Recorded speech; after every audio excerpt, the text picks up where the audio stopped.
የተወደዳችሁ ክርስቲያኖች ከዚህ ዘመን በላይ መጾም የሚገባን ዘመን አለ። ከዚህ ዘመን በላይ ማልቀስ የሚገባን ዘመን አለ። ከዚህ ዘመን በላይ ደረታችንን መጥቃት የሚገባን ዘመን አለ። ከዚህ ዘመን በላይ በልዑል እግዚአብሔር ፊት ራሳችንን ዝቅ ማድረግ የማይገባን ዘመን አለ። አያምም ይሄ ዘመን፣ አይሰማም ይሄ ዘመን። የሌሎች ስቃይ የኛ ስቃይ አይደለም፣ የሌሎች ህመም የኛ ህመም አይደለም። ከዚህ ዘመን በላይ በእግዚአብሔር ፊት መዋረድ መቼ ይገባል? ምን ሲሆን ነው የምንዋረደው ወገኖች? እሺ ምን ሲሆን? ከዚህ በላይ መደንገጥ የለብንም በዚህ ዘመን። የግድ ካራኛ አንገት ላይ መምጣት አለበት እኛ ለማልቀስ። የእያንዳንዳችን ደም መፍሰስ አለበት። የቤተ ክርስቲያን ደም ማለት እኮ ይሄ ነው። የቤተ ክርስቲያን ስቃይ ማለት እኮ ይሄ ነው። የቤተ ክርስቲያን ህመም ማለት እኮ ይሄ ነው። ታዲያ በዚህ ዘመን በኃይለኛው በእግዚአብሔር ፊት ራሳችንን ያላዋረድን መቼ ልናዋረድ? በዚህ ዘመን ዝቅ ያላ፣ በዚህ ዘመን ሌላ ነገር መተው፣ በእግዚአብሔር ፊት መዋረድ ዛሬ ነው። እግዚአብሔር እንዲደርስልን ለምነነው እንዲሰማን እንዲህ ነው። ስለዚህ ነገር ጾም መቼ ነው? እሺ ምህላ መቼ ነው? እሺ በኃይለኛው በእግዚአብሔር ፊት የምናለቅስ እንደ ባለፉት ጊዜያት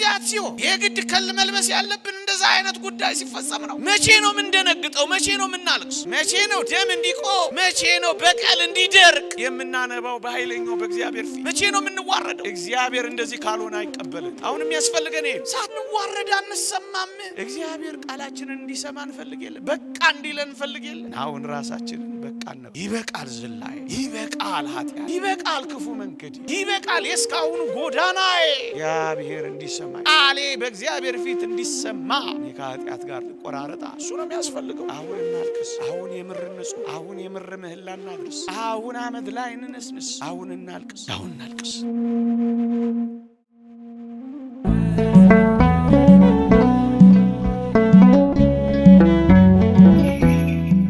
በስመ አብ ወወልድ ወመንፈስ ቅዱስ አሃዱ አምላክ አሜን። ክቡር አባታችን መልአከ ብስራት መምህር አበባው መልአክ አበባው የደብራችን ዋና አስተዳዳሪ፣ ክቡራን ሊቃውንተ ቤተ ክርስቲያን፣ መምህራነ ወንጌል፣ የተወደድሽ እህታችን ዘማሪት ምርትነሽ ጥላሁን፣ የተወደዳችሁ ምእመናንና ምእመናት በልዑል እግዚአብሔር ስም እንደምን ሰነበታችሁ? እንደምን አላችሁ? አሜን። በምህረቱ የጎበኘን እንደ በደላችን ያልከፈለን እንደ ኃጢአታችንም ያልተቆጣጠረን ይህንን እድል የሰጠን የአባቶቻችን አምላክ የኛም አምላክ ልዑል እግዚአብሔር ይክበር ይመስገን፣ ይክበር ይመስገን። እንደ እግዚአብሔር ቅዱስ ፈቃድ ለጥቂት ደቂቃዎች የእግዚአብሔርን ቃል እንማራለን። የአባቶቻችን አምላክ የኛም አምላክ በመካከላችን ተገኝቶ እንዲያስተምረን እንዲመክረን ቅዱስ ፈቃዱ ይሁንልን። እግዚአብሔርን የማግኘት ጉዞ በዚህች ምሽት እንድንማርበት የመረጥኩት ርዕስ ነው። እግዚአብሔርን እንዴት በምን መንገድ ላግኘው የምትል ክርስቲያናዊት ነፍስ እነዚህን መንገዶች ከብዙ በጥቂቱ መጓዝ ያስፈልጋታል። እግዚአብሔር በየትኛው መንገድ ብንጓዝ እናገኘዋለን? እግዚአብሔርን የመፈለግ መንገድ ምን ይመስላል? እነሱን በጥቂቱ የሚያሳይ ሐሳብ ነው የማነሳው። እግዚአብሔርን የሚፈልጉ እግዚአብሔር እንዲሰማቸው የሚፈልጉ በዚህ ዓለም ካለው ጥፋት ማምለጥ በዚህ ከሚኮነነው ዓለም ጋር እንዳይኮነኑ የሚፈልጉ ሰዎች የመጀመሪያ የሚያደርጉት እግዚአብሔርን ያምኑታል። ደግሞ አለው እግዚአብሔርን ያምኑታል። የተወደዳችሁ ክርስቲያኖች የእውነተኛ የእግዚአብሔር ፍቅር መገለጫ እግዚአብሔርን ማመን ነው። የእውነተኛ የእምነት መገለጫ ደግሞ እግዚአብሔርን መታዘዝ ነው። የሚወዱ የሚያፈቅሩ ሰዎች ስለሚወዱትና ስለሚያፈቅሩት ይታዘዛሉ። ደግሞ አለው እግዚአብሔርን እወዳለሁ ልዑልንም እፈልጋለሁ እሱን ማግኘት ዓላማዬ ነው የምትል ነፍስ በእርግጠኝነት እግዚአብሔር የሚላትን ታምናለች። ላላት ነገር ደግሞ ትታዘዛለች። ለዚህ ነው የሚያምን ሰው ይታዘዛል፣ የሚያፈቅር ሰው ደግሞ ያምናል። በእግዚአብሔር ሰዎችና የእግዚአብሔር ባልሆኑ ሰዎች መካከል ያለው ልዩነት ይሄ ነው ወገኖቼ። እግዚአብሔርን የሚያገኙት ሰዎች ወይም እግዚአብሔርን ያገኙት ሰዎች አይነተኛ መለያቸው እግዚአብሔር ላላቸው ነገር መታዘዛቸው ነው ወገኖቼ። እግዚአብሔርን እንደምንፈልግ አምናለሁ። እግዚአብሔርን ፈልጋችሁ እንደመጣችሁ አውቃለሁ። እግዚአብሔር የሚገኘው ግን በሚታዘዙ ሰዎች ልብ ውስጥ ነው ወገኖቼ። እግዚአብሔር ማደሪያ የሚያደርገው እንዲያድርባቸው በሚታዘዙ ሰዎች ሕይወት ውስጥ ነው ወገኖቼ። የኖህ ዘመን ሰዎችና ኖህ ፍጹም የተለያዩት ኖህ የታዘዘውን በማድረጉ ነው ወገኖቼ። ኖህ እግዚአብሔርን ያገኘው፣ ኖህ እግዚአብሔርን ያስተናገደው፣ ኖህ ከጥፋት ያመለጠው፣ ለኖህ እግዚአብሔር መሸሸጊያ የሰጠው፣ ኖህ የተጠለለው የታዘዘውን ሁሉ አደረገ ስለተባለ ነው ወገኖቼ። እግዚአብሔር ያላትን የምትሰማ ነፍስ፣ እግዚአብሔር ላላት ነገር የምትታዘዝ ክርስቲያን እግዚአብሔር መጠለያዋ፣ እግዚአብሔር መሸሸጊያዋ፣ እግዚአብሔር መደበቂያዋ፣ እግዚአብሔር መከራ ማምለጫዋ፣ እግዚአብሔር ወጀብ መሻገሪያዋ፣ እግዚአብሔር ከመከራ መዳኛዋ ይሆናል ወገኖቼ። ይህ እግዚአብሔር ቃል እንዲህ ይላል፣ ኖህም የታዘዘውን አደረገ ይላል። ኖህ እግዚአብሔርን በምን አገኘው ካላችሁኝ፣ በመታዘዝ አገኘው ወገኖቼ። እግዚአብሔርን ማግኘት እንፈልጋለን። እንግዲያውስ እግዚአብሔር የሚገኘው የሚነግረንን በማመን ያመነውን ደግሞ በመታዘዝ በማረጋገጥ ነው ወገኖቼ። እግዚአብሔር የሚገኘው ኖህ የታዘዘውን ሁሉ በማድረጉ ከዚያ ሁሉ ጥፋት ሲድን፣ እግዚአብሔር የነገራቸውን ለማመን የዘገዩት ደግሞ እንዴት ባለ ጥፋት እንደጠፉ ታውቃላችሁ። ሲበሉ ሲጠጡ ሲያገቡና ሲጋቡ ኖሩ እንጂ እግዚአብሔር እንዳላቸው ንስሐ ሲገቡ አልተገኙ። ስለዚህ ከቅጣት ስር ወደቁ። ስለዚህ በጥፋት ውስጥ ቅጣትን አገኙ። እግዚአብሔርን አላገኙትም፣ ቅጣቱን ግን አግኝተዋል። የእግዚአብሔርን ጸጋ አላገኙም፣ የእግዚአብሔርን መከራ ግን አግኝተዋል። ለምን ካላችሁኝ የታዘዙትን ሁሉ አላደረጉ። እነዚህ ሰዎች ብቻ አይደሉም። በሎጥና በሰዶም ሰዎች መካከል ያለው ልዩነት ይሄ ነው ወገኖቼ። የሰዶም ሰዎች ግን አፌዙበት የሚል ቃል ተጽፏል ወገኖቼ።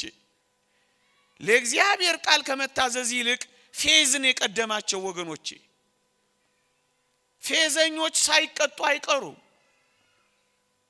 ቅጣትን ሳታመጣ የምታልፍ ኃጢአት የለችም ወገኖቼ። አፌዙበት ነው የሚለው። እግዚአብሔር የተናገረውን ሲነግራቸው ቀለዱበት ወገኖቼ። ፌዘኞች ሳይቀጡ አይቀሩም። ቸልተኞች ሳይቀጡ አይቀሩም። የእግዚአብሔርን ትእዛዛት እንደ ዋዛ ማለፍ የሚፈልጉ የእግዚአብሔርን ልምጭ ሳይቀምሱ አይቀሩም። እዩዋቸው፣ አፌዙበት ነው እኮ የሚለው። ኃጢአት ጥሟቸዋል። እነዚህ ሰዎች መላቀቅ አቅቷቸዋል። የእግዚአብሔርን ትእዛዝ ከመያዝ ይልቅ ኃጢአትን ግጥም አድርገው ይዘዋል። በዚህ ምክንያት ወደ አስደናቂ ቅጣት ቀርበዋል ወገኖቼ። ለምን? ከማመን ከመታዘዝ ይልቅ ፌዝን የቀደማቸው ወገኖቼ። ፌዘኞች ብቻ ነው የሆኑት። ለዚህ ነው ወገኖቼ በዚህ ብርቱ ቅጣት ውስጥ የወደቁት፣ እግዚአብሔርን ያላገኙት። እጅግ የሚደንቋችሁን እነዛ ግራና ቀኛቸውን የማያውቁትን የነነዌን ሰዎች ላስታውሳችሁ ወገኖቼ። የነነዌ ሰዎች እንዴት እግዚአብሔርን አገኙት ካላችሁኝ አንድ አስደናቂ የእግዚአብሔር ቃል ተጽፏል። ትንቢተ ዮናስ ምዕራፍ 3 ቁጥር 5 ላይ የነነዌ ሰዎች እግዚአብሔርን አመኑ ይላል። የተወደዳችሁ ክርስቲያኖች፣ እግዚአብሔርን የማግኘት ጉዞ የሚጀምረው የተናገራቸውን በማመን ነው ወገኖቼ። የነነዌ ሰዎች ግን እግዚአብሔር የነገራቸውን አመኑ። የሚናገረንን ስናምን ነው ጉዞ የምንጀምረው የእግዚአብሔርን ፍለጋ። እግዚአብሔርን በማግኘት የሚጠናቀቅ ጉዞ የሚጀምረው እግዚአብሔር የነገረንን ከማመን ነው። እግዚአብሔር የተናገረው እውነት ነው፣ እግዚአብሔር ያለውን ያደርጋል ከማለት ነው የሚጀምረው። እስራኤላውያን ለምንድን ነው እግዚአብሔርን ሳያገኙት የቀሩት ካላችሁኝ ለሚናገረው እምቢ ስላሉ ነው ወገኖቼ። ለሚናገረው እምቢ እንዳትሉ ተጠንቀቁ ያለው ቅዱስ ጳውሎስ እኮ ለዚህ ነው ወገኖቼ። የሰሙት ቃል ከሰሚዎቹ ጋር በእምነት ስላልተዋሃደ አልጠቀማቸውም ይላል። እግዚአብሔር የሚነግረን ቃል የምንሰማው ቃል በእምነት ከኛ ጋር ካልተዋሃደ ወገኖቼ አይጠቅመንም። እግዚአብሔርን ሳናገኘው እንቀራለን። እስራኤል በምድረ በዳ ለምን ቀሩ? የታሰበላቸው ሳይደርሱ ለምን ተንጠባጥበው በምድረ በዳ ረገፉ? የተወደዳችሁ ክርስቲያኖች፣ በእምነት የተናገራቸውን ቃል አልታዘዙ። እንዲህ ይላል እግዚአብሔር ቃል፣ ባለመታዘዛቸው ጠንቅ ስላልገቡ ይላል። ለምን እግዚአብሔርን አላገኙትም? የሚናገራቸውን አላመኑ፣ ስላልተዋሃዳቸው አልጠቀማቸውም፣ ባለመታዘዛቸው ጠንቅ አልገቡም ወገኖቼ። እነዚህ እስራኤላውያን ባለመታዘዛቸው ጠንቅ አልገቡም ተብሎ ነው የተጻፈው። የተወደዳችሁ ክርስቲያኖች፣ እግዚአብሔርን ማግኘት ጉዞ የምትጀምር ነፍስ ከመታዘዝ አፈቅረዋለሁ ያለችውን ታምነዋለች፣ የሚናገራትን ትቀበላለች፣ ለተናገራት ነገር ትታዘዛለች። የታዘዙ ሰዎች ደግሞ እግዚአብሔርን ያገኙታል ወገኖቼ። ምክንያተኞች አይሆኑም። እግዚአብሔርን ስለሚፈልጉት የጉዟቸው ቀዳሚ ዓላማ እግዚአብሔርን ማግኘት ስለሆነ ምክንያት ሲፈጥሩ አይኖሩም ወገኖቼ። እርሱ ያለውበትን ሁኔታ ያውቃል። እግዚአብሔር ያፌን አይደለም የልቤን ያውቃል። ሰው እንደሆነው ነው የሆንኩት፣ እኔ ከሰው ተለይቼ ምን ልሆን እችላለሁ እያለች ምክንያት አትደረድርም። እግዚአብሔር የነገራትን ታምናለች ወገኖቼ። እኔ ከሰው የተለየ ምን ሰራው፣ አሁን ከዚህ የበለጠ ምን መከራ ሊደርስብኝ ነው እያለች ምክንያት ስትደረድር አትኖርም። የታዘዘችውን ታደርጋለች ወገኖቼ። እግዚአብሔርን ማግኘት የምትፈልግ ነፍስ እንደዚህ ነው የምትኖረው ወገኖቼ። ታምናለች፣ የተናገራትን ሁሉ ታምናለች፣ ማመኗን በመታዘዝ ታረጋግጣለች። በዚህ ምክንያት እግዚአብሔርን የማግኘት ጉዞዋን ትጀምራለች ወገኖቼ። ያ በቀኝ የተሰቀለው ወንበዴ ክርስቶስን ያመነው ያገኘው መስቀል ላይ ሆኖ ነው። ብዙ ምክንያት መደርደር ይችላል ወገኖቼ። መስቀል ምን ይመቻል? ጅራፍ ምን ይመቻል? ችንካሩ ምን ይመቻል? እየሞትኩ ነው፣ ከዚህ በኋላ ይህ ሰው ምን ሊያደርግልኝ ነው እያለ ብዙ ምክንያቶችን መደርደር እኮ ይችላል። ግን አይደለም። ዓለም ሁሉ የጠላውን ወደደው፣ ዓለም ሁሉ የካደውን አመነው። እየሞተ እየተሰቃየ ምንም አይነት ነገር ሊያደርግለት እንደማይችል የሚታሰብ ሰው ቢሆንም ግን አመነው። አያችሁ፣ ለምክንያት ቅርብ የሆኑ ሰዎች እንኳን ምክንያት እየሰጡ እግዚአብሔርን ከማግኘት ወደ ኋላ ላሉ ምእመናን። እኛ እኮ መስቀል ላይ አይደለም ያለ ነው፣ መሬት ላይ ነው። እኛ እኮ ስቃይ ላይ አይደለም ያለ ነው፣ ከስቃይ ወዲህ በመለስን ያለ ነው። እኛ እኮ በሞት ጣር መካከል አይደለም ያለ ነው። እኛ ለመኖር እኮ እየተጣጣርን ያለ ነው። እንዲህ ያለው ሰው ምክንያት ካልደረደረ፣ እንዲህ ያለው ሰው አምኖ ለመታዘዝ ከቀረበ፣ የተወደዳችሁ ክርስቲያኖች፣ እንዲህ ያለው ሰው ባለቀ ሰዓት እግዚአብሔርን ካገኘ፣ የኛን ሰዓት፣ የኛን አኗኗር፣ የኛን ሁኔታ፣ የኛን የተመቻቸ ድል ተመልከቱት። ታዲያ እንደኛ አይነት እግዚአብሔርን ሳያገኝ ቢቀር እንደምን ያለ ፍርድ እንደምንፈረድ ይሁት። እንዴት ወደዳችሁ ክርስቲያኖች ታስታውሳላችሁ? ያ አጭር የነበረው ዘኬዎስ ክርስቶስን ላለማግኘት እኮ ብዙ ምክንያት እኮ ሊያቀርብ ይችላል። ቁመቴ አጭር ነው፣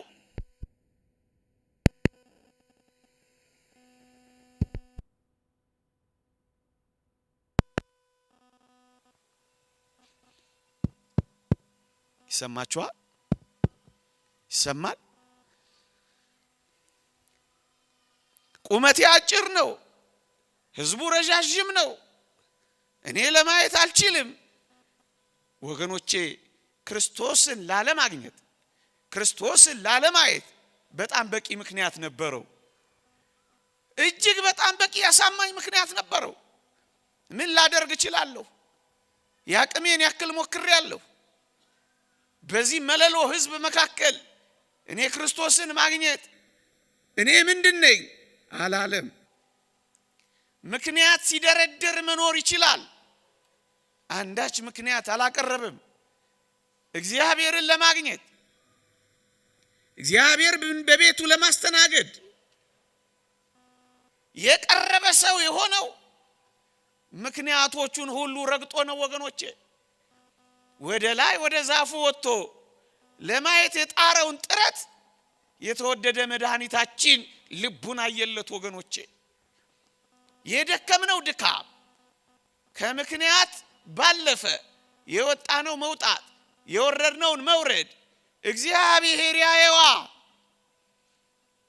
ውረድ፣ በአንተ ቤት ገባ ዘንድ ይገባኛል፣ ዛሬ መዳን ለዚህ ቤት ሆኗል ብሎ ያበሰረው ክርስቶስን ያገኘው ፍለጋው በማግኘት የተጠናቀቀው የተወደዳችሁ ክርስቲያኖች ምክንያት ከመደርደር ይልቅ ዋጋ መክፈል ሲጀምር ነው ወገኖቼ። ምክንያት ሊደረድር ይችላል። አያችሁ እግዚአብሔርን ለማግኘት የምትጓዝ ነፍስ በመታዘዝ ትኖራለች እንጂ ምክንያት በመደርደር አትኖርም ወገኖቼ። እነዛን የታመመ ሰው ይዘው የመጡትን ማርቆስ ወንጌል ምዕራፍ 2 የተጻፉትን ደግሞ ተመልከቷቸው። በሩ ተጨናንቋል። ክርስቶስ ቤት ውስጥ ብዙ ሕዝብ አጨናንቆታል። ማለፍ አይቻልም። በቃሬዛ በሽተኛ ይዘው መጥተዋል። በሽተኛቸውን ይዘው ለመመለስ አልከጀሉ። በቂ ምክንያት ማቅረብ ይችላሉ። በሩ ተጨናንቋል። ሰው ሞልቶታል። ክርስቶስም በስራ ተጠምዷል። እኛ እንዴት አድርገን እዚህ ውስጥ መግባት እንችላለን? በሩ ዝግ ነው፣ ወረፋው በስቷል አላሉም? የተወደዳችሁ ክርስቲያኖች ጣራውን ነድለው በሽተኛውን ክርስቶስ እግር ስር አስቀምጠውታል። አያችሁ ምክንያት አቅርበው ለመሄድ የተመቻቸ እድል ኖሯቸው እንኳን ምክንያት ሲያቀርቡ አታገኟቸው። ከምክንያት በላይ ይሆናሉ። እግዚአብሔርን የምትፈልግ ነፍስ የትኛውም ምክንያት አያስቆማትም። የትኛውም ችግር ከእግዚአብሔር በላይ አይበልጥባትም። ስለዚህ ምን ታረጋለች? ምክንያቷን ትረግጣለች። ምክንያቷን ተሻግራ እግዚአብሔርን ፍለጋ ትገሰግሳለች። በሙሉ ተመልከቷቸው። እግዚአብሔርን ፍለጋ ነው የገሰገሱት። ምክንያት አንዳች ነገር ሳይዛቸው ክርስቶስን በማግኘት ነው ያጠናቀቁት። እንዴ ቅዱስ ዮሴፍንም ተመልከቱ። ለሀገሩ ባዳ፣ ለሰው እንግዳ ነው። እጅግ ከባድ በሆነ ህይወት ውስጥ ይኖራል። እኔ ምን አረጋለሁ? እግዚአብሔር ትቶኛል፣ ቃል ኪዳኔንም ረስቶታል። ለሀገሩ ባዳ፣ ለሰው እንግዳ ነኝ። እግዚአብሔር ያለኝን ሁሉ ትቶታል፣ እንደውም ረስቶኛል ቢል ያዋጣው ነበር ወገኖቼ። ግን አላለም። በጣም የሚደንቃችሁ እነዚህን ሁሉ ምክንያት ለማቅረብ የቀረበና የተገባ ሰው ይመስላል። ግን እግዚአብሔርን ያገኘው ምክንያቶቹን ሁሉ ትቶ ነው ወገኖቼ። ከምክንያቶቹ በላይ ለተባለው ነገር ታዞ ነው ወገኖቼ። አያችሁ እግዚአብሔርን የምታገኝ ነፍስ ከምክንያቶች በላይ መታዘዟን ታስቀድማለች። ሁሉንም ተመልከቷቸው። እግዚአብሔርን ሳያገኙትስ የሚቀሩ እግዚአብሔር የተናገራቸውን ይፈራሉ። አንዳንድ ቃላት በጉባኤያት እንኳን ሲነገሩ ምን መዓት ይጠሩብናል ባዮች አሉ፣ ፈሪዎች። ፊሊክስ እንደሚባለው ሰው ሐዋርያት ሥራ ምዕራፍ 4 ላይ እንደተጻፈው ስለ ጽድቅ ራስንም ስለ መግዛት ቅዱስ ጳውሎስ ሲያስተምረው፣ ፊሊክስ ግን ፈርቶ ይላል አሁን ሂድ በተመቸኝ ጊዜ ልኬ አስጠራሃለሁ አለው ይላል። ሂድ ይላል። የመዳን እድሉን ያሳልፋል። ይፈራል እንጂ አያፍርም። ምክንያት ይደረድራል። ይቀጥራል እንጂ አይወስንም። እድሉን ያመክናል እንጂ አይጠቀምም። አሁን ሂድ ሲመቸኝ ይላል። የተወደዳችሁ ኦርቶዶክሳውያን ስንት ጊዜ ነው የሚመቸን? መቼ ነው የምንችለው? መቼ ነው የተመቸ እድል እኛ እጅ ውስጥ የሚገባው? ስንት እድል አሳልፈናል። ልናገኘው ስንችል ስንት ሂድ ብለን አሳልፈናል። ወደኛ መጥቶ ስንት ጊዜ የማይረባ ቀጠሮ ቀጥረን ሳናገኘው ቀርተናል። ንስሐችንን ቀጥረን፣ ቁርባናችንን ቀጥረን፣ ጽድቃችንን ቀጥረን፣ ራስን መግዛታችንን ቀጥረን ስንት ጊዜ አሻግረነዋል።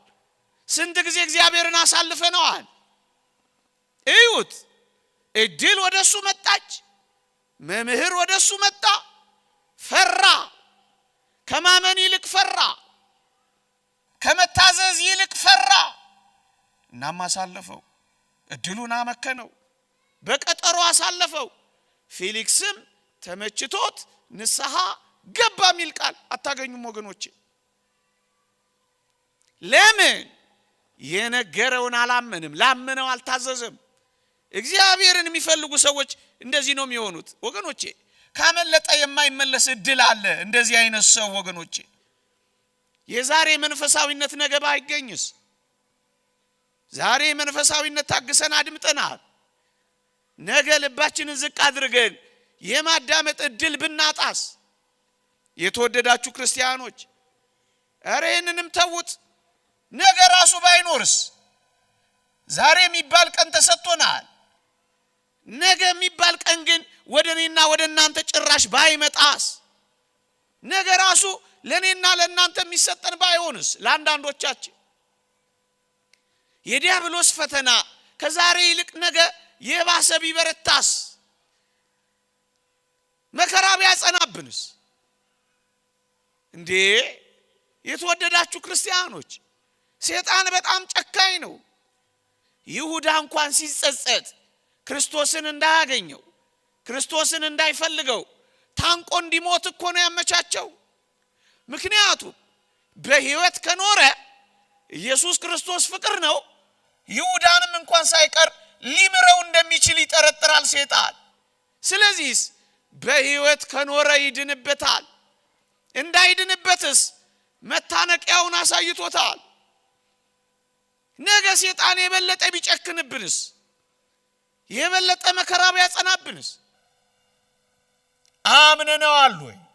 እግዚአብሔርን የምትፈልግ ነፍስ የተወደዳችሁ ክርስቲያኖች የተነገራትን ታምናለች፣ ለታመነችው ትታዘዛለች። ያን ጊዜ እግዚአብሔርን ማግኘት ጉዞ ትጀምራለች። የነነዌ ሰዎችም እግዚአብሔርን አመኑ ካለ በኋላ መጨረሻ ላይ ታገኛላችሁ ከእግዚአብሔር ጋር ተገናኙ።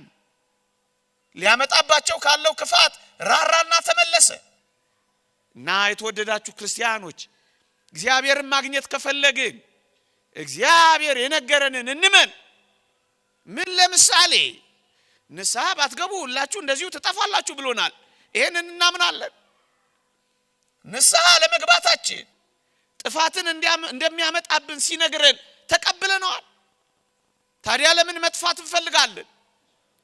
ንስሐ በመግባት እግዚአብሔርን ማግኘት እየቻል ለንስሐ በመዘግየት እንዴት ለጥፋት የተቀባበልን እንሆናለን? ይሄንን ቃል አምነናል። ንስሐ ባትገቡ ሁላችሁ እንደዚህ ትጠፋላችሁ ሚለውን እውነት ነፍሳችን ገብቷታል። ቢገባን እንታዘዝባታለን። ለመታዘዝ እንቀርባለን ወገኖቼ። ይሄን ብቻ አይደለም፣ ምሳር በዛፎቹ ስር ተቀምጧል፣ ፍሬ ማፈራ ዛፍ ሁሉ ይቆረጣል ክርስቶስ ነግሮናል። ታዲያ ይሄንን እንቀበላለን።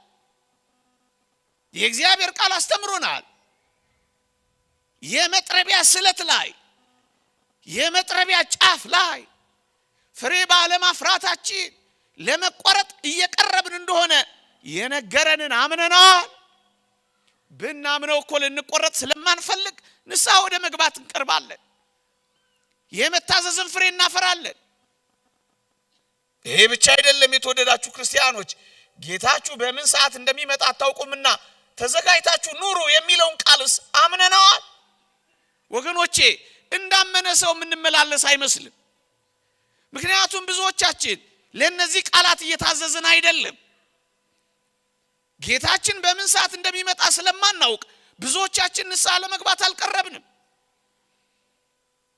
አንዳንዶቻችን ጭልጥ ባለ ፌሽታ ውስጥ እንኖራለን። አንዳንዶቻችን ጭራሽ ንስሐ አባት የለንም። ለምን? የምናመልከው ይመስለናል። እግዚአብሔርን ከበነዋል። ለሚናገረን ነገር ግን እምቢ ብለናል። ለዚህ ነው ለሚናገረው እምቢ እንዳትሉ ተጠንቀቁ ያለው ቅዱስ ጳውሎስ። በዚህ ዘመን እምቢታችንን ጀርባ በመስጠት አይደለም እየገለጥን ያለነው። አንዳንዶቻችን አጠገቡ ሆነን እምቢ ብለናል። አሁን እየሰማችሁት እንኳን ይሄን ቃል ብዙዎቻችን እምቢ ብለናል።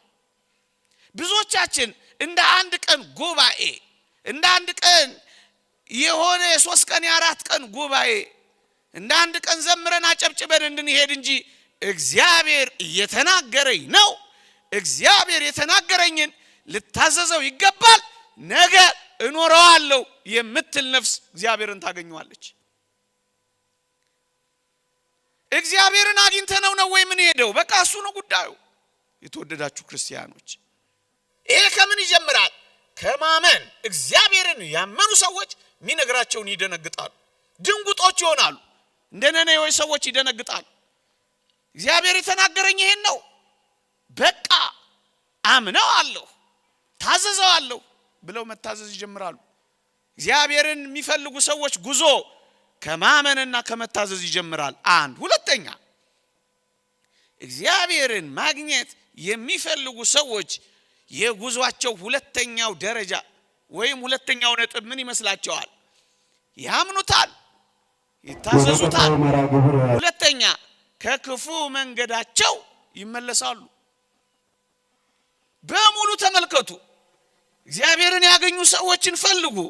ወደ እግዚአብሔር ጉዞ የሚጀምሩ የተወደዳችሁ ክርስቲያኖች የሚያስከትሉት ነጥብ እግዚአብሔር የሚጠላባቸውን ይጠላሉ። እግዚአብሔር ተው ሲላቸው ይተዋሉ። እግዚአብሔር አቁሙ ሲላቸው ያቆማሉ። ለእግዚአብሔር የማይመች ነገር ከሆነ ለነሱ የማይመች ይሆናል። በቃ ከክፉ መንገዳቸው ይመለሳሉ። እግዚአብሔር ከጠላበት ተወዋለሁ ወይ? እግዚአብሔር አይሆንም ካለሽ እሺ ትይዋለሽ ወይ? እግዚአብሔርን ደስ የማያሰኘው ነገር ደስ የማያሰኝ መሆን ይጀምራል ወይ? እሱ ከሆነ ነው እግዚአብሔር ጋር የምትገናኘው። እግዚአብሔርንም ሰይጣንንም በአንድ ልብ ውስጥ ማስተናገድ አይቻልም። እግዚአብሔርም ሰይጣንም በልባችን ላይ ዙፋን አድርገው መንገስ አይችሉ። ማቻቻል አይቻልም። ማመቻመቻ አይቻልም። ያለን ጉዳይ ምርጫ ብቻ ነው። ምርጫው ደግሞ ክፉ ወይም ደግ የመሆን ምርጫ ነው። እግዚአብሔርን ማግኘት የሚፈልጉ ሰዎች ከክፉ መንገዳቸው ይመለሳሉ። የነነዌ ሰዎችን ተመልከቷቸው። እግዚአብሔርን አመኑ አይደል? እግዚአብሔርን ማመናቸውን በምን ገለጡ መሰላችሁ? እንዲህ ይላል ትንቢተ ዮናስ ምዕራፍ 3 ቁጥር 10 ላይ እግዚአብሔርም ከክፉ መንገዳቸው እንደተመለሱ ስራቸውን አየ ነው የሚለው። እግዚአብሔር ስራህን ነው የሚያየው። ከክፉ መንገዳችን መመለሳችን ነው ሁለተኛው ነጥብ ያደረጉት። እግዚአብሔርን ሲፈልጉት፣ እግዚአብሔርን ማግኘት ሲፈልጉ፣ ከእግዚአብሔር ጋር መኖር ሲቆርጡ የቆረጡት እግዚአብሔር የማይወድላቸውን ነገር ነው የቆረጡት። እግዚአብሔርን እንፈልጋለን አይደል? እግዚአብሔር የማይወደውን ነገር ቁረጠው። እግዚአብሔር ከማይወደው ነገር ጋር ተጣላ፣ ተለያይ። እዩ እንዴት ይደንቃል! እግዚአብሔርም ከክፉ መንገዳቸው እንደተመለሱ ስራቸውን አየ አለ። እግዚአብሔርን ከፈለግን ከክፉ መንገዳችን አንመለስም። የተወደዳችሁ ክርስቲያን ታዲያ እግዚአብሔርን በክፉ መንገድ ውስጥ እንዴት ይገኛል? እንዴ አይገኝም። አትባዝኑ። እግዚአብሔርን ማግኘት ከፈለግን ክፉ ነገራችንን መተው አለብን። የተወደዳችሁ ክርስቲያኖች እግዚአብሔር የሚገኘው በፍጹም የመንፈሳዊ ህይወት ለውጥ እንጂ ጊዜያዊ መሰብሰብና ጸጸታ። ይሄ መሰብሰባችን ወደዛ እንዲያመጣ ነው የሚያስፈልገው። ይሄ ጊዜያዊ ጸጸታችን የህይወት ለውጥ እንዲያመጣ ነው የሚያስፈልገው። ወደ እግዚአብሔር የምትመለስ ነፍስ ወገኖቼ ለውጥ ነው እንጂ የምታሳየው ሪፖርት አይደለም የምታቀርበው ወገኖቼ። ጾማችን፣ ጸሎታችን፣ ጉባኤያችን፣ ንስሐችን፣ የትኛውም ነገራችን የህይወት ለውጥ እንዲያመጣ ነው የሚያስፈልገው። እንደዚህ ተምረን፣ እንደዚህ ዘምረን፣ እንደዚህ የተሳካ ጉባኤ አድርገን ይሄን ያህል ወንበር ሞላበት እነገሌ የሚባሉ ሰባኪያን ተገኙበት አቤት እንዴት ያለ ቅሽር ያለ ጉባኤ አረግን አይደለም። እግዚአብሔር በዲኮራችን፣ እግዚአብሔር በወንበራችን ብዛት፣ እግዚአብሔር በሰዋችን ስፋት፣ እግዚአብሔር በንግግር ቃላችን ስኬት፣ እግዚአብሔር በዚያ አይታለልም። እና እግዚአብሔር ምን ይፈልጋል? ከክፉ መንገዳችን የተመለሰ የህይወት ለውጥ ይፈልጋል እግዚአብሔር። ጸጸትና ቁጭት ብቻ ሳይሆን መተው ይፈልጋል እግዚአብሔር። እንጂማ እኮ ቃየንም እኮ ተጸጽቶ ነበር። ቃየንም እኮ ተጸጽቶ ነበር። ፈርዖንም እኮ ተጸጽቶ ነበር። ይሁዳም እኮ ተጸጽቶ ነበር። ግን ከክፉ መንገዳቸው መመለስ ግን አልፈለጉ። አጓጉል ጸጸት ይላል። ጸጸት ሊከተለው የሚገባ የህይወት ለውጥ መጨከን፣ በኃጢአት ላይ መጨከን፣ በክፋት ላይ መጨከን፣ ክፉ ስራን ጭርስ አድርጎ መተው፣ ወደ እውነተኛ የጽድቅ ህይወት መመለስ። ምን ማለት ነው ይሄ ለውጥ? ከቀማ ስጥ። እስከ ዛሬ ቀምተህ ኖረሃል፣ አሁን ስጣ። ለውጥ ማለት ይሄ ነው። ስትሰድብ ከኖርክ መርቃ። ለውጥ ማለት ይሄ ነው። በዝሙት ከኖርክ አንድ ሚስት አግብተህ በንጽህና ኑራ። ለውጥ ማለት ይሄ ነው። በጣም በድሎትና በምቾት ከኖርክ በጾም ህይወት ታጠቃ። ለውጥ ማለት ይሄ ነው። የተወደዳችሁ ክርስቲያኖች፣ እሾህን መንቀል ብቻ አይደለም፣ እሾህ በተነቀለበት ቦታ ዘይት ማፍሰስ፣ መድኃኒት ማድረግ ይገባል። ፍሬ ማፍራት ማለት ነው። በጎ መስራት ማለት ነው። ከክፉ መንገዳቸው ተመለሱ። እግዚአብሔርን ማግኘት እንፈልጋለን። ሌላ ብዙ ስብከት መሰበክ አያስፈልግም ወገኖቼ። እግዚአብሔርን የምታምን ነፍስ ታፈቅረዋለች። የምታፈቅረው ነፍስ ታምነዋለች። የምታምነው ነፍስ ትታዘዘዋለች። የምትታዘዘዋ ነፍስ እምቢ አትለው። እምቢ ያላለችው ነፍስ ክፉን ነገር ትተዋለች። ሚጠላባትን ታሽቀነጥራለች። አዲስ ማንነት፣ የመታዘዝ ማንነት ትይዛለች። ሰካራም ከሆነ ስካሩን ይተዋል፣ ከሱሱ ይወጣል። እግዚአብሔር ደስ የማያሰኘውን ነገር ይረግጣል። ይሄ ነው መንገዱ። እንዲህ ይላል እግዚአብሔር ቃል፣ አሁንም መንገዳችሁንና ስራችሁን አሳምሩ፣ የአምላካችሁንም የእግዚአብሔርን ቃል ስሙ። እግዚአብሔር የተናገረባችሁን ክፉ ነገር ይተዋል። መንገዱንና ስራውን የሚያሳምረው እግዚአብሔር መንገዱንና ስራውን ያሳምርለታል። እግዚአብሔርን እሺ የሚለው እግዚአብሔር እሺ ይለዋል። እግዚአብሔርን የሚታዘዘው እግዚአብሔርም ይታዘዘዋል። እግዚአብሔርን የምታደምጥ ነፍስ እግዚአብሔርም ያደምጣታል። እግዚአብሔር የሚለው ይሄንን ነው። መንገዳችሁንና ስራችሁን አሳምሩ፣ የአምላካችሁን የእግዚአብሔርም ቃል ስሙ። እግዚአብሔርም የተናገረውን ክፉ ነገር ይተውባል። አጠፋለሁ ካለ ጥፋትን ያጠፋልሃል። ትሞታለህ ካለ በህይወት ይቀይርልሃል። እድሜህ ያጥራል ካለ ያስረዝምልሃል። ብቻ ክፉ መንገድህን ተው፣ ተመለስ። ገና ነኝ አትበል። አሁን ለየትኛው ገና ነው የምታሸጋግረው? አሁን ቀጠሮ ሳትቀጥር በዚች ምሽት ክፉ ስራህን ተውለት። የተወደደ ሰዓት አሁን ነው። የመዳንም ቀን ዛሬ ነው። እነሆ በተወደደ ሰዓት ሰምቻለሁ፣ በማዳኔም ቀን ረድቻለሁ ይላል። ለክርስቲያን ነገ የለውም። የክርስቲያን ነገ አሁን ነው። አሁን ክፉ ስራህን ተው።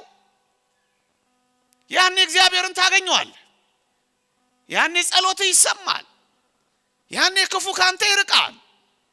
ያኔ እግዚአብሔር ካንተ ጋር ስለሆነ ሰይጣን ቦታ የለውም ባንተ መካከል። ያኔ አሸናፊ ትሆናለህ። ተራራው ባንተ ፊት ተራራ አይሆንም። ባህሩም ባንተ ፊት ማዕበል አይሆንም። ምክንያቱም እግዚአብሔርን ታገኘዋለህ። የምን እሱ ገና ነኝ ነው። አሁን ከክፉ መንገዳቸው የሚመለሱ ሰዎች የአካባቢ ተጽዕኖአቸውን ያሸንፋሉ። ምንም የአካባቢ ተጽዕኖ ያሸንፋቸው። ከሰካራሞች ጋር ይኑሩ፣ ከጫትቃሚዎች ጋር ይኑሩ፣ ከዘማውያን ጋር ይኑሩ፣ የዛ አካባቢ ተጽዕኖ አያሸንፋቸውም። እነሱ አሸናፊዎች ይሆናሉ። ዳዊትን አታስታውሱትም? ጋሻ ጃግሬዎቹ ሳኦልን እዛ ምድረ በዳ ሸለቆ ውስጥ ባገኙት ጊዜ ዳዊትን ምን አሉት መሰላችሁ? ግደለው፣ እያሳደደህ እኮ ነው። እግዚአብሔር እጅ ላይ ጥሎታል። ገርለ ጣለው፣ እግዚአብሔር ርቆታል። ክፉ መንፈስ ያሰቃየዋል። ደሞ ጠላት ነው፣ ያሳደደህን የተገናኘው። ግደለው ግደለው እያሉ ወተወቱት ዳዊትን። አገልጋዮቹ ጋሻ ጃግሬዎቹ ዳዊት የጋሻ ጃግሬዎቹ ውትወታ እግዚአብሔርን ከተከለው ልብ ውስጥ አልነቀለው። በየዋህነት በልብ ውስጥ የተተከለው አንድ እግዚአብሔር ቃል የእነዚህን ሰዎች ውትወታ አሸንፎታል። ስረቅ የሚልህን የምታሸንፈው እግዚአብሔር በልብ ውስጥ ያደረ እንደሆነ ነው። በወትዋቾች መካከል በኃጢአት እንድትወድቅ በዝሙት እንድትወድቅ ደስ በማያሰኙ ህይወቶች ውስጥ እንድትመላለስ በምትወተውተ ዓለም መካከል አሸናፊ ሆነ የምትወጣው አሸናፊውን እግዚአብሔርን በልብ የከተምክ እንደሆነ ነው። ዳዊት ምን እንዳለው ታውቃለህ? እግዚአብሔር በቀባው ላይ እጄን አላነሳም ነው ያለው። አንዲት ቃል አንብቧል። እግዚአብሔር በቀባው ላይ እጄን አትንሳ የሚለው ቃል በልቡ ታትሟል።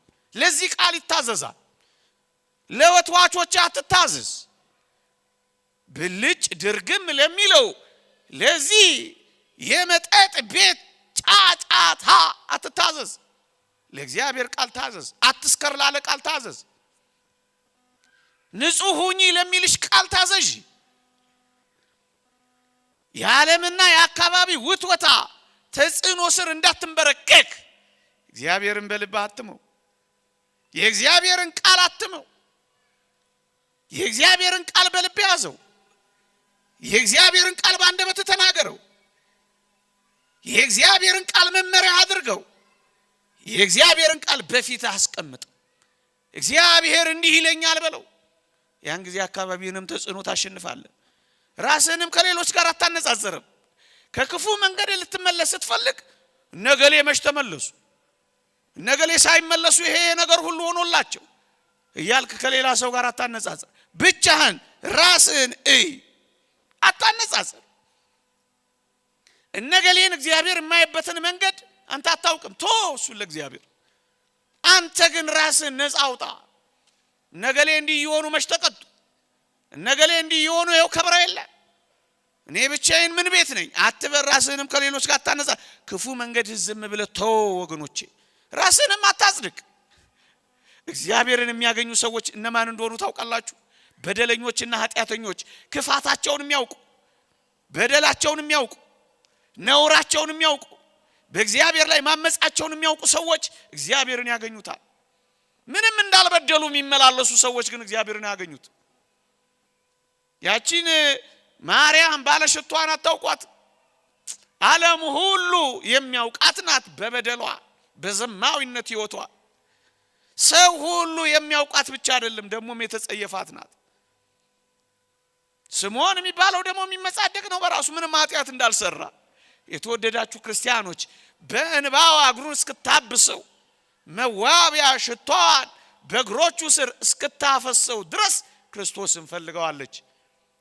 ራሷን አላመጻደቀች። ምን በደለኛ ነኝ እኔ ነገሌ ያሉ አይደል እንዴ ያለች አልተኮፈሰች። በደሏን ብቻ ታውቃለች። ድካማችንን ብቻ እንወቀው።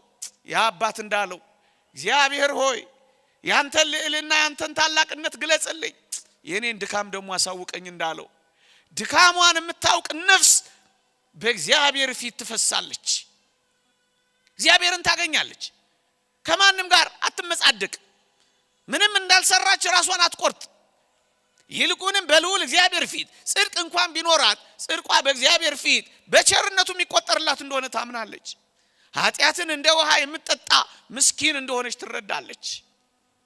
ስለዚህ ከክፉ መንገዷ ትመለሳለች፣ እግዚአብሔርን ትፈልጋለች። ወገኖቼ በልቤ በደል ቢኖር ኖሮ እግዚአብሔር አይሰማኝም ነበር እንደተባለው ወገኖቼ ከልቧ በደልን የምታርቅ ነፍስ እግዚአብሔርን ታገኘዋለች፣ ይሰማታል።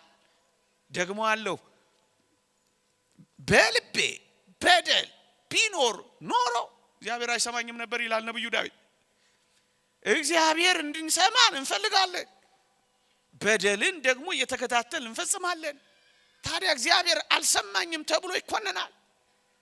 እግዚአብሔር እንዲሰማን አይደል እዚህ ምን መጣው? እናስ ከበደል ጋር እግዚአብሔር ምን ጉዳይ አለው? ከክፉ መንገድ ጋር እግዚአብሔር ምን መንገድ አለው? ሁለተኛ የተወደዳችሁ ክርስቲያኖች እግዚአብሔርን ማግኘት የምትፈልግ ነፍስ ሁለተኛ የምታደርገው ከክፉ መንገዷ ትመለሳለች። እርግጠኛ ነኝ ብጠይቅ ትመልሱልኛላችሁ። መጠየቅ ግን አልፈልግም። እግዚአብሔርን ማግኘት እንደምንፈልግ ሁላችንም እናውቃለን። ከክፋት ግን መላቀቅ አንፈልግም። ታዲያ እግዚአብሔር እንዴት እናገኘዋለን? ወደ እግዚአብሔር መመለስ እንፈልጋለን። ለበደልና ለኃጢአት ለክፋት ስራ ግን ጀርባ መስጠት አንፈልግም። ኃጢአትም ጣፍጦናል፣ እግዚአብሔርም ናፍቆናል። በሁለቱ መካከል ዋለናል። እንደሱ ደግሞ አይሆንም። በሁለት ልብ ለሚያነክስ በሚጠራጠር ህይወት ውስጥ ለሚኖር ጽድቅን ከኃጢአት ጋር ሊያስማማ ለሚፈልግ ቦታ የለውም ወገኖቼ። ሶስተኛ ስፍራ የለም።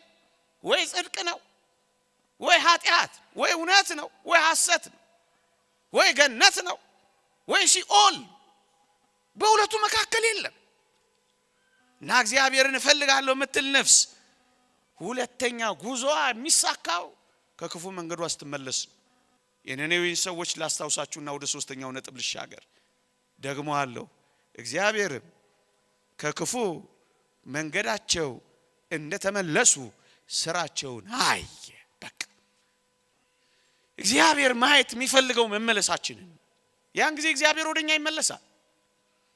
ተመለሱ እኔም ወደ እናንተ እመለሳለሁ፣ ኑ እኔም ወደ እናንተ ቀርባለሁ፣ ተጠጉኝ እኔ ታቀፋችኋለሁ፣ ጥሩኝ እሰማችኋለሁ፣ ፈልጉኝ ታገኙኝም አላችሁ ይላል። አበቃ። እግዚአብሔር ይገኛል። እግዚአብሔር ከፈለጉት ይገኛል ወገኖቼ። የማይገኝ አምላክ አድርገን ቆጥረነዋል። በዚህ ዘመንማ ይገኛል። በጣም ቅርብ ነው። እግዚአብሔር ለሚጠሩት፣ ለሚፈሩት፣ ለሚደነግጡ፣ ለሚፈልጉት በእውነት እግዚአብሔር ቅርብ ነው ተብሎ ተጽፏል። ይገኛል እግዚአብሔር። ያራቀው ስራችን እኛን ያራቀን ክፉ ቅርብ ሆነን ግን ከእግዚአብሔር እጆች ያራቀን፣ ከእግዚአብሔር ጸጋና ምሕረት ያራቀን፣ ከእግዚአብሔር ጆሮዎች መደመጥ ያራቀን ክፉ ስራችን ነው። እንቶ ሁለተኛ። ሶስተኛ እግዚአብሔርን ማግኘት የምትፈልግ ነፍስ ወይም እግዚአብሔርን ለማግኘት ጉዞ የጀመረች ክርስቲያናዊት ነፍስ ሶስተኛ የምታደርገው ምንድነው ካላችሁኝ፣ ራሳቸውን በእግዚአብሔር ፊት ያዋርዳሉ።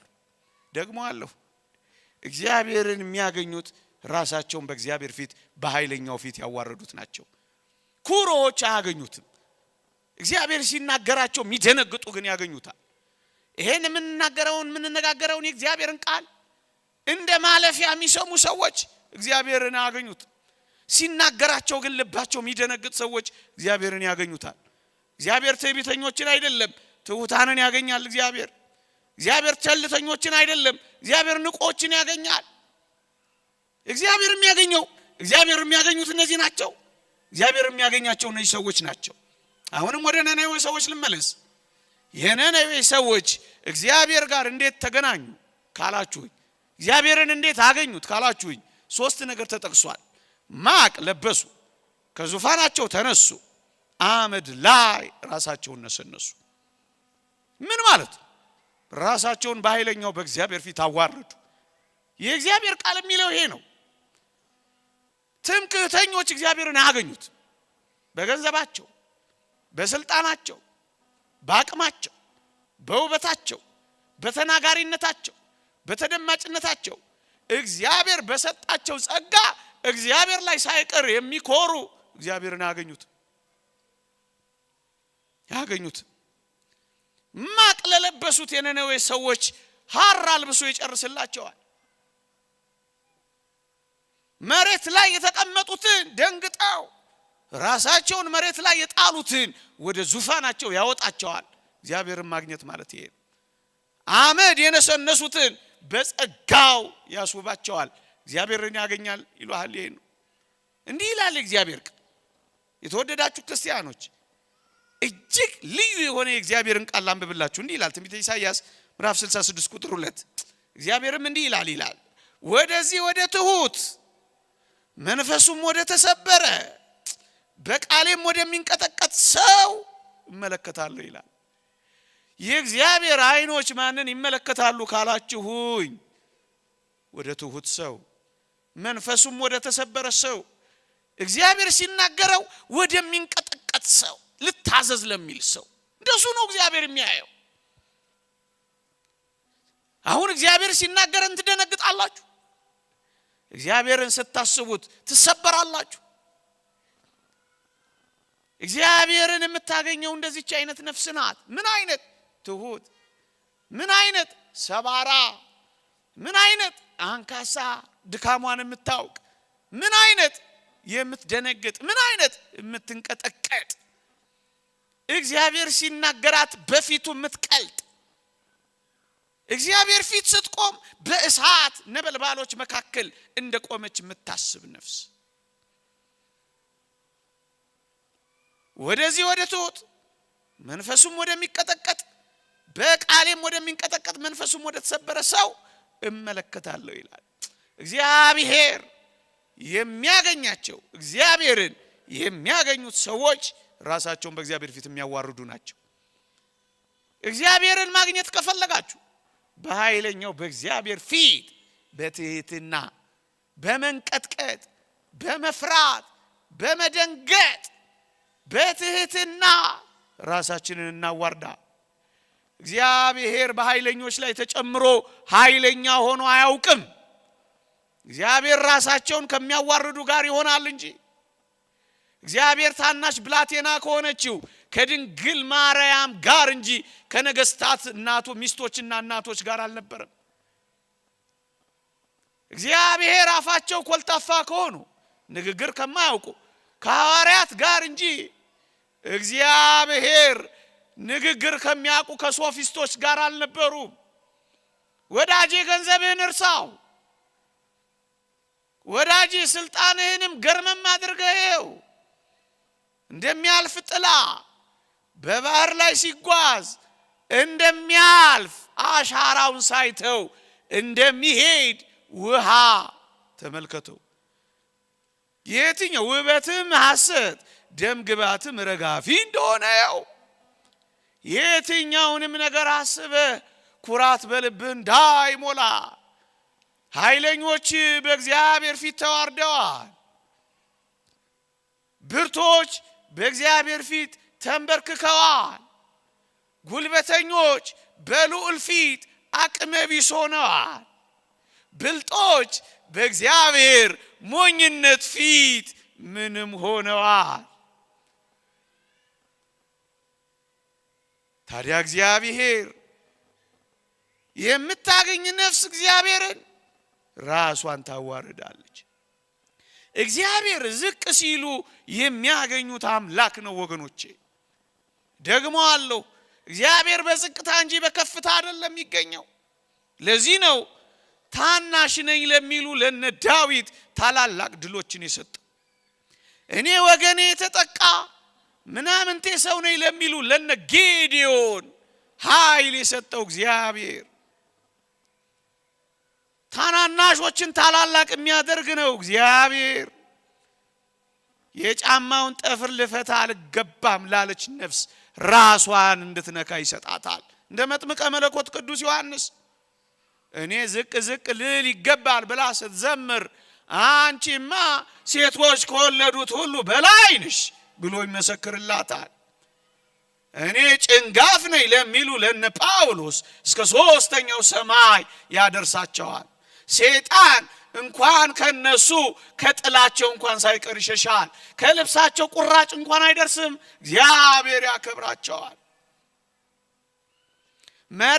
መሬት የሚያዩትን እግዚአብሔር ልባቸውን ያየዋል። ያን ቀራጭ አታስታውሱትም? ቀና ሊል አልደፈረም። መሬት እያየ ጌታዬ ሆይ እኔን ኃጢአተኛውን ማረኝ እያለ ያለቅሳል። በደሏን እያሰበች ለምታለቅስ ነፍስ፣ በፊቱ ለምትዋረድ ነፍስ እግዚአብሔር ቅርብ ነው። 2 ጊዜ ጾማለሁ እንደዚህ ቀራጭ ስላላደረከኝ አመሰግናለሁ እያለች በትዕቢት ተወጥራ ለምትጸልይ ነፍስ እግዚአብሔር አያትን ቦታ የለው። መሬት ለምታይ ሞቷን እያየች ለምትፈራ ለምትደነግጥ መሬት ለምታይ አፈር ነኝ ለምትል ትምክህቷን ለምታረክ ኩራቷን ለምታባር ነፍስ እግዚአብሔር ቅርብ ነው። ራሷን ለምታዋርድ ሰይጣንን የሚያሸንፈው ትህትና ብቻ ነው። ደግሞ አለው ሰይጣን የሚያሸንፈው ራሱን ትሁትና በእግዚአብሔር ፊት የሚያዋርድ ሰው ነው። እንደውም አባቶቻችን ምን ይላሉ? ትህትና የሰይጣንን ትዕቢት ያዋርደዋል ይላል። በትህትና ፊት ሰይጣን መቃወም አይችልም ወገኖቼ። ይልቅ እግዚአብሔር ለትሁታን ጸጋን መስጠት ያውቃል። ራሳቸውን ለሚያዋርዱ እግዚአብሔር ትዕቢተኞችን ይቃወማል ለትሑታን ግን ጸጋን ይሰጣል ተብሎ ተጽፏል። የእግዚአብሔርን ጸጋ ማግኘት የምትፈልግ ነፍስ ራሷን ታዋርዳለች። በኃይለኛው በእግዚአብሔር ፊት ዝቅ ትላለች። ምክንያቱም እግዚአብሔር ያከበሩትን የሚያከብር እግዚአብሔር የናቁትን የሚንቅ አምላክ እንደሆነ ትረዳለች። እግዚአብሔር የምትፈልግ ነፍስ እንዴት አድርጋ ራሷን ታዋርዳለች? አንድ ሁለት ነገር ነግሬያችሁ አበቃለሁ። ሶስተኛውን ነው የምነግራችሁ። ሰዓት ስለሄደብኝ ሌላውን ተዋለሁ። እግዚአብሔርን ለማግኘት ጉዞ የጀመረች ነፍስ ሶስተኛ የምታደርገው በኃይለኛው በእግዚአብሔር ፊት ራሷን ማዋረድ ነው። እነሱ እግዚአብሔርን ያገኙታል። አንድ ሁለት ጥቅሶችን ላንብብላችሁ። እንዲህ ይላል እዚህ መጽሐፈ ዕዝራ ምዕራፍ 8 ቁጥር 1 ላይ የተጻፈ አስደናቂ ቃል ነው። እንዲህ ይላል በፈጣሪያችን ፊት ሰውነታችንን እናዋርድ ዘንድ ጎዳናችንንም ያቀናልን ዘንድ ለልጆቻችንና ለፍጥረቱም ሁሉ ጎዳናቸውን ያቀናላቸው ዘንድ አህዋ በሚባል ወንዝ ጾምን እንጾም ብዬ አዋጅ ነገርኩኝ። ስለዚህ ነገር ጾምን፣ ወደ እግዚአብሔርም ለመንን፣ እርሱም ተለመነን የሚል ቃል ታገኛላችሁ። በጾም ራሳቸውን አዋረዱ። ስለዚህ ነገር ጾምን፣ ወደ እግዚአብሔር ለመንን፣ እግዚአብሔርም ተለመነን ይላል። የተወደዳችሁ ክርስቲያኖች ከዚህ ዘመን በላይ መጾም የሚገባን ዘመን አለ። ከዚህ ዘመን በላይ ማልቀስ የሚገባን ዘመን አለ። ከዚህ ዘመን በላይ ደረታችንን መድቃት የሚገባን ዘመን አለ። ከዚህ ዘመን በላይ በልዑል እግዚአብሔር ፊት ራሳችንን ዝቅ ማድረግ የማይገባን ዘመን አለ። አያምም ይሄ ዘመን፣ አይሰማም ይሄ ዘመን። የሌሎች ስቃይ የኛ ስቃይ አይደለም። የሌሎች ህመም የኛ ህመም አይደለም። ከዚህ ዘመን በላይ በእግዚአብሔር ፊት መዋረድ መቼ ይገባል? ምን ሲሆን ነው የምንዋረደው ወገኖች? እሺ ምን ሲሆን? ከዚህ በላይ መደንገጥ የለብንም። በዚህ ዘመን የግድ ካራኛ አንገት ላይ መምጣት አለበት እኛ ለማልቀስ። የእያንዳንዳችን ደም መፍሰስ አለበት። የቤተ ክርስቲያን ደም ማለት እኮ ይሄ ነው። የቤተ ክርስቲያን ስቃይ ማለት እኮ ይሄ ነው። የቤተ ክርስቲያን ህመም ማለት እኮ ይሄ ነው። ታዲያ በዚህ ዘመን በኃይለኛው በእግዚአብሔር ፊት ራሳችንን ያላዋረድን መቼ ልናዋርድ? በዚህ ዘመን ዝቅ ያላለን፣ በዚህ ዘመን ሌላ ነገር መተው፣ በእግዚአብሔር ፊት መዋረድ ዛሬ ነው። እግዚአብሔር እንዲደርስልን ለምነነው እንዲሰማን እንዲህ ነው። ስለዚህ ነገር ጾመን እንዴ መቼ ነው ምህላ የምንይዘው? መቼ ነው በኃይለኛው በእግዚአብሔር ፊት የምናለቅሰው? እንደ ባለፉት ጊዜያት ሲሆን የግድ ከል መልበስ ያለብን እንደዛ አይነት ጉዳይ ሲፈጸም ነው። መቼ ነው የምንደነግጠው? መቼ ነው የምናለቅሰው? መቼ ነው ደም እንዲቆም? መቼ ነው በቀል እንዲደርቅ የምናነባው በኃይለኛው በእግዚአብሔር ፊት? መቼ ነው የምንዋረደው? እግዚአብሔር እንደዚህ ካልሆነ አይቀበልን። አሁን የሚያስፈልገን ይሄ ነው። እንደሱ ነው የሚለው። ወደ እግዚአብሔር ለመንን፣ እርሱም ተለመነን። ምን ስናደርግ? ሰውነታችንን ስናዋርድ። ይሄ አስረሽ ምቺው አይበቃንም። ይሄ ግሮሰሪ ዘግቶ መጨፈር አይበቃንም። ይሄ መለስ ቀለስ ገባ ወጣ ህይወት አይበቃንም። ይሄ ወሬ ያወሩ ማምሸት አይበቃንም። ምን ሲሆን ወዴት እንዲያድግ ነው የምንፈልገው? ቀስ እያለ መዋረድ። እግዚአብሔርን ማግኘት ከፈለግን ዘመኑ ምቹ ነው። ራሳችንን በእግዚአብሔር ፊት እናዋርድ። ነብዩ ዳንኤል ላይ የተጻፈውን አንድ አስደናቂ ቃል አንብብ። ትንቢተ ዳንኤል ምዕራፍ 10 ቁጥር 12 ዳንኤል ሆይ አትፍራ፣ ልብህ ያስተውል ዘንድ ሰውነትህም በአምላክ ፊት ይዋረድ ዘንድ ካደረክበት ከመጀመሪያው ቀን ጀምሮ ቃል ተሰምቷል፣ እኔም ስለ ቃል መጥቻለሁ አለው ይላል። ሰውነትህም በአምላክ ፊት ይዋረድ ዘንድ ካደረክበት ከመጀመሪያው ቀን ጀምሮ ቃል ተሰምቷል። ሳትንዋረድ አንሰማም። አሁን እናልቅስ፣ አሁን የምር እንጹም፣ አሁን የምር ምህላ እናድርስ፣ አሁን አመድ ላይ እንነስንስ፣ አሁን እናልቅስ። እግዚአብሔር ቃላችንን እንዲሰማ እንፈልግ የለ? በቃ እንዲለን እንፈልግ የለ? እና አሁን ራሳችንን በቃ እንበሉ። ይበቃል ዝላዬ፣ ይበቃል ኃጢአቴ፣ ይበቃል ክፉ መንገዴ፣ ይበቃል የስካሁኑ ጎዳናዬ። እግዚአብሔር እንዲሰማኝ፣ ቃሌ በእግዚአብሔር ፊት እንዲሰማ፣ እኔ ከኃጢአት ጋር ልቆራረጣ፣ እሱ ነው የሚያስፈልገው። ልድገመውና ላብቃ።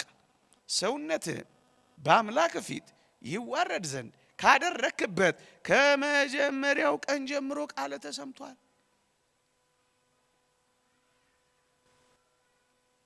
እግዚአብሔርን የምታገኘው እሱ ነው። እኔም ስለ ቃል መጥቻለሁ ይለዋል። እግዚአብሔር መልአኩን ላከለታ። ስንዋረድ ያከብረናል። ከኃይለኛው ከእግዚአብሔር ፊት በታች ራሳችንን ስናስገዛ እግዚአብሔር ጠላቶቻችንን ሁሉ ያስገዛልናል። የከበደውን ሁሉ ያቀልልናል። የመጣውን ይመልስልናል። ክፉ ነገር ተናግሮብን ከሆነ እግዚአብሔር ይተውልናል። እግዚአብሔርን ማግኘት የምትፈልግ ነፍስ ታምነዋለች፣ ትታዘዘዋለች፣ ከክፉ መንገዷ ትመለሳለች። በጾም በጸሎት በንስሐ በአምላኳ ፊት ራሷን ታዋርዳለች፣ በብርቱ ትጮሃለች። ያን ጊዜ እግዚአብሔር ይሰማታል። ይቆየን። የእግዚአብሔር ቸርነት፣ የእመቤታችን አማላጅነት፣ የቅዱሳን በረከት ረድኤት አይለየን። ሀገራችንን ኢትዮጵያ ሰላም ያርግልን። አሜን።